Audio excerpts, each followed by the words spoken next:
We have leading educational institutions in Canada, and developing this partnership with India will be good for students, faculty, research, the innovation pipeline, and the broader economy and economic advantages that we can undertake bilaterally. So thank you so much. Comme on a dit, c'était en octobre. Nous avons décidé et signé un partenariat avec l'Inde sur l'éducation. Et il y a une roadmap maintenant. C'est nécessaire d'avoir une voie pour la coopération entre nos deux pays. And as I indicated, education bleeds into other areas. Education is the fundamental foundation of a pipeline that leads into a number of other sectors of the economy. And we know that Canada and India have a deep and enduring relationship when it comes to education, and that our universities and our colleges have been partnering with each other for decades. And those partnerships have shaped leaders in numerous sectors of our economy, in the not-for-profit sector, and in various leadership positions in our country. Just a few weeks ago, Universities Canada led a delegation of 21 Canadian university presidents to India to strengthen collaboration along a number of metrics: clean energy, health innovation, artificial intelligence, and digital technologies. I can't tell you the number of times that we have talked about that particular trip, and in fact, I was trying to get the U15, U20 together for a call before this trip, but it proved to be a little more difficult than one might have otherwise thought, but I think that was owing to my schedule, not everyone else's. All that to say, we're in agreement here that talent is the engine of economic growth, and innovation thrives through collaboration. This is a Team Canada approach here. And at its core, the talent and innovation strategy sends a clear message that Canada and India are committed to working together openly, collaboratively, and ambitiously to develop the talent and ideas that will shape the future. And our bilateral collaboration is already fueling the talent engine. I want to give you just two examples. Under our Indo-Pacific strategy, we are launching new scholarships to send graduate students and researchers from 11 universities to India to collaborate in strategic fields from hydrogen and AI to climate resilience and supply chain security. I remember my days at the University of Toronto and at Queen's as well, where we looked as researchers for opportunities to work in international collaborative ventures. This is an example of that type of approach. Secondly, through a new partnership between MyTax and the All India Council for Technical Education, 300 Indian undergraduate researchers will come to Canada each year, creating a new, powerful mobility pipeline. So all of this to say that Canada's universities are frontline partners in India's growth story, not only Canada's growth story.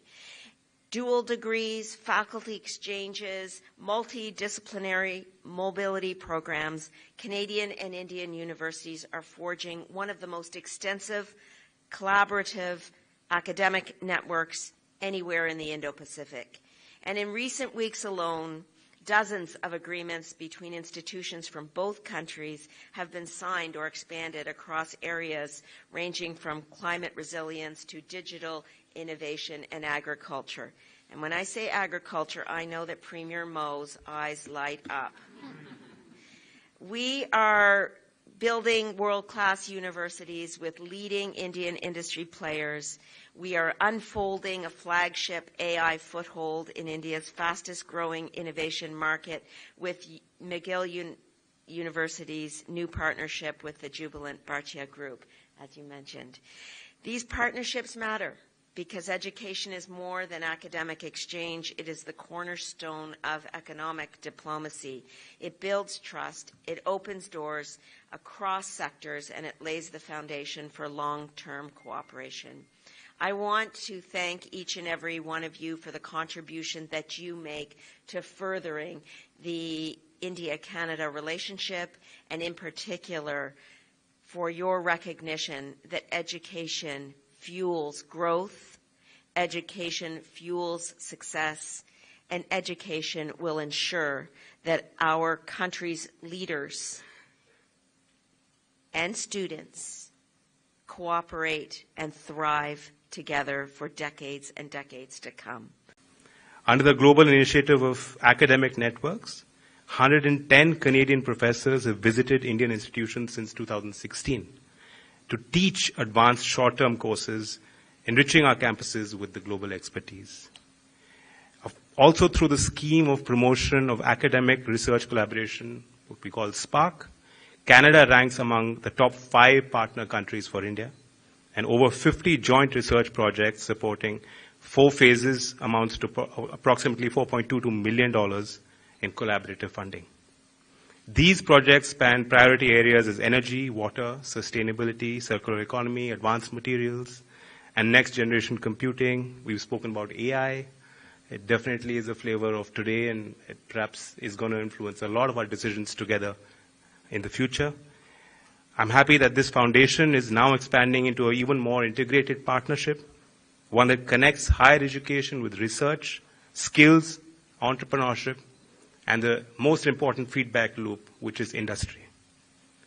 Under the visionary leadership of our Prime Minister, Honorable Prime Minister Narendra Modi ji, and guided by our Progressive National Education Policy 2020, we in India have embarked on a comprehensive transformational journey in our educational landscape.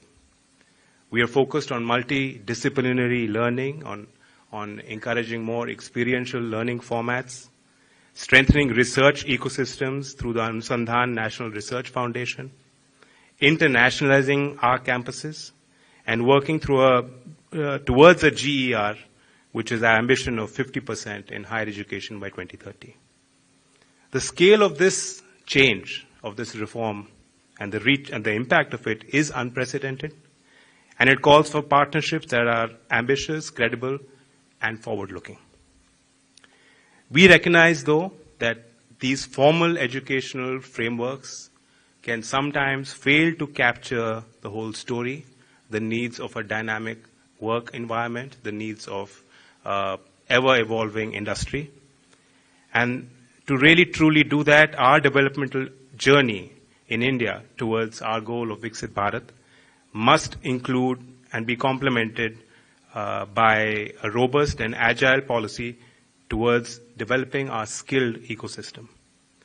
We are consciously building an integrated framework with a digital backbone, our academic bank of credit, our system of creditizing, every aspect of the educational journey starting from school, going into higher education and to more short-term skilling programs. Our Skill India mission, one of the landmark key schemes that we do for short-term skilling is called the Pradhan Mantri Kaushal Vikas Yojana. Our strengthened apprenticeship frameworks and the transformation of our industrial training institutions, which are our grassroots institutions, are focused on building industry-ready talent at scale and ensuring mobility between vocational pathways and higher education. In this context, we are particularly excited about the opportunity presented by this proposed mission of more than 200 Canadian polytechnics and applied institutions to India. I'm sure that this will significantly strengthen our understanding, build more equivalence into the system, and strengthen the applied education and technical collaboration between our two countries. We are committed to providing an enabling, trusted, and predictable ecosystem for such collaborations, supported by sustained reforms aimed at strengthening transparency, regulatory clarity, and ease of doing business in education and skilling partnerships. India recently hosted the AI Impact Summit, bringing together global leaders to deliberate on the responsible and inclusive deployment of emerging technologies. And the key word there is impact. And as I said this many times ad nauseum, that this is not just simply an AI summit for opportunity or profit. It is about how these technologies can be harnessed for public good, global public good. This underscores our commitment to preparing India's workforce for the next frontiers of AI, advanced manufacturing, clean energy, quantum technologies, digital systems, and next-generation communications. Our sustained investments in STEM education, and in India we've been very pleased that women participation in our education system in STEM is particularly very encouraging. In our centers of excellence in AI, research parks, our innovation clusters are complemented by targeted skilling reforms and focused efforts in harnessing AI through initiatives such as Skilling for AI Readiness, which is a new campaign that we launched recently. I would like to say that the India-Canada Talent and Innovation Strategy is timely and it will be consequential. Its 4 pillars: embedding Canadian capability in Indian priority sectors, translating knowledge and talent into economic outcomes, deepening and rebalancing two-way mobility, and demonstrating credibility through speed and delivery, resonates strongly with our national priorities. These initiatives, combined with India's expanding education and innovation ecosystem and Canada's strong research and applied learning ecosystem, creates a mutually complementary and forward-looking partnership. India stands ready to work with Canada to build globally competitive talent, deepen research collab, strengthen skills mobility, and foster innovation that addresses shared global challenges. Henry Ford once said that coming together is the beginning, staying together is progress, and working together is success. And it is in that spirit that we see this partnership not just as an education initiative, but it's a shared investment in our shared future. Thank you.